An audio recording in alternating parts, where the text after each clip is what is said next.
She didn't read the bill. She didn't read it. Marjorie Taylor Greene didn't read the big, beautiful bill. And how do we know this? Because she told us. Congresswoman, you say in full transparency you didn't know that this was in there, and now you're shining a light on it. How did you not know that it was in there, and how'd you find out about it? Well, we don't get the full bill text until very close to the time to vote for it. And so that was one section, that was 2 pages that I didn't see.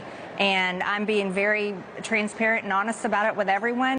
Yep, that is what she said. And social media is not letting her off easy. Hello everyone, welcome back to Trending Pulse Worldwide. I'm your girl Amy, and today we are breaking down the chaos surrounding Marjorie Taylor Greene, Trump's new mega bill, and why Americans are very furious. So I've got some viral reactions, real concerns, and we are asking the question, how do you vote on a bill you didn't even read?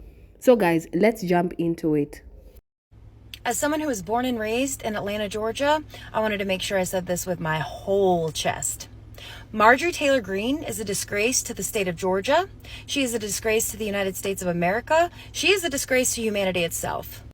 Now Marjorie Taylor Greene is saying that she did not read Trump's budget bill.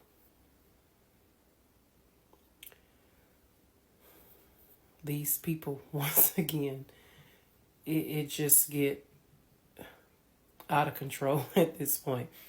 Because isn't that your job, to read a bill that you and your constituents are voting on?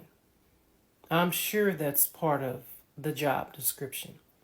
Reading a bill before you vote on it to see what's included in the bill. But now you oppose it because you didn't read it. And yet DEI has been an issue according to y'all, but you're in a role that you are not reading bills that you are so adamant about passing, but yet you didn't read the bill.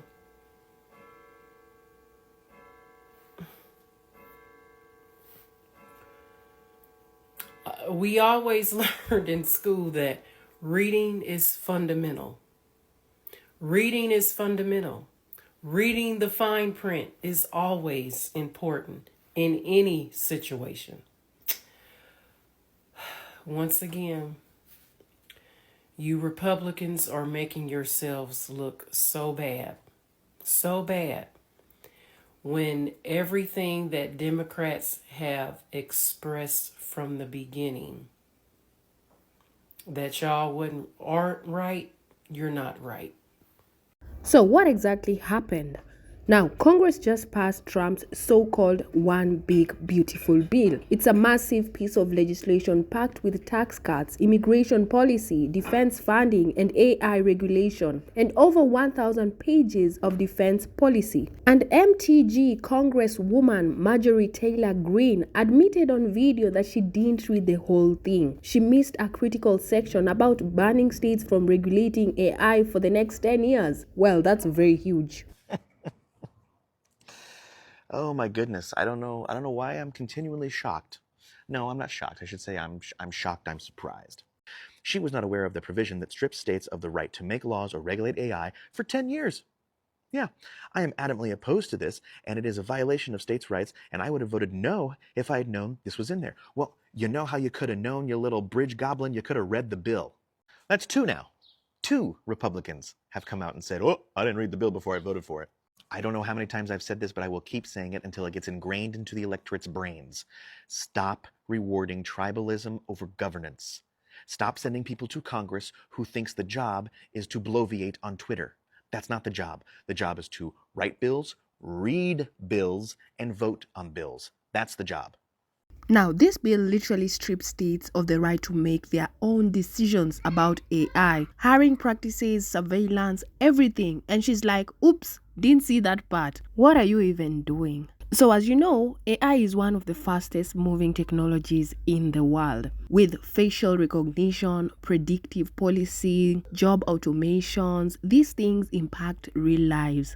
And now, thanks to this bill, states can step in with their own rules for a decade. And when MTJ realized what she had voted for, she said, I didn't know that was in there, I would have voted no. But then the very next day, she changed her mind and said she's proud of the bill because of the border and defense stuff. Make it make sense. Marjorie Taylor Greene said that she did not read the bill before she voted on it. I want y'all to let that sink in. This woman said that she did not read the bill. She didn't read it. She didn't take the time to. She indicated a couple of pages, according to her own social media post. Full transparency. I did not know about the sections on pages 278 to 79 of the One Big Beautiful Bill that strips states of the right to make laws or regulate AI for 10 years. I am adamantly opposed to this, and it is a violation of states' rights, and I would have voted no if I had known this was in there. So let's talk about this. Now, yesterday, if you had joined me on the live, you would have seen that we broke down pieces of the Big Beautiful Bill by section. We talked about loss of SNAP, loss of Medicaid, loss of EPA rights, and basically the dismantling of, shoring up how much the military is going to be getting in terms of monies to make the military stronger. But you worried about AI. That's the only thing that you're concerned with in this bill, pages 278 and 79? And the entire bill is about dismantling the U.S.? And some of the services that we receive or that Americans receive? First of all, MTG said, I regret it. Then it's I'm proud of it. Like, girl, pick a side. This ain't spin the bottle. Now, this has sparked a real debate. Should lawmakers be required to read every bill before they vote? Or at least have a team that explains it properly? And by the way, Elon Musk even jumped in, calling the bill a disgusting abomination and saying it gives massive tax breaks to the ultra wealthy while blowing up the deficit. Now, MJT isn't the only one who didn't read the bill. Other Republican members of Congress have come forward saying, yeah, they didn't read the full bill either. I believe in the rule of law. This provision was unknown to me when I voted for the bill. I am not going to hide the truth. This provision was unknown to me when I voted for that. There you have it. Now, one even laughed it off and said, there's no way we are reading a 1,000-page document in 48 hours. And the public feels betrayed. They're asking, who is this government really working for? Because if billion-dollar legislation is getting passed without even being read, then what's the point of having elected officials at all? So some are now calling for a law that requires every bill to be summarized in plain English and for representatives to sign off that they actually understand what they are voting on. Imagine that. In 2025, we are asking our lawmakers to do the bare minimum, and it's still too much. And with that said, let's talk about it. Drop your thoughts in the comments because this moment might be the wake-up call we all needed. You've been watching Trending Pulse Worldwide, and if you found this video insightful, hit that like button, subscribe, and share it with someone who still believes we deserve better from our leaders. I'll catch you all in the next one. Bye.